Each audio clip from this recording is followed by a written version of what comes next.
রাষ্ট্র উপদেষ্টার সাথে আমরা পরিষ্কারভাবেই বলেছি, কাওয়া কাদের থেকে শুরু করে আওয়ামী লীগের এমপি মন্ত্রী, বিভিন্ন জেলা উপজেলার সভাপতি সেক্রেটারি সহ দায়িত্বশীল নেতৃবৃন্দ যারা এই সন্ত্রাসী কর্মকাণ্ড করেছে, ভোট ডাকাতি থেকে শুরু করে অর্থ পাচার, লুটপাট এবং জনগণের উপরে নির্যাতন নিপীড়ন করেছে, তালিকা করে তাদেরকে গ্রেপ্তার করতে হবে। গণতন্ত্রে ভিন্ন মত থাকবে, বহুমত থাকবে, এটাই স্বাভাবিক।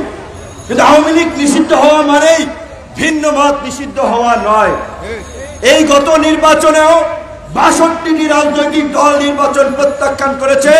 আওয়ামী লীগের সাজানো পাথরে নির্বাচনে যায় নাই। শুধু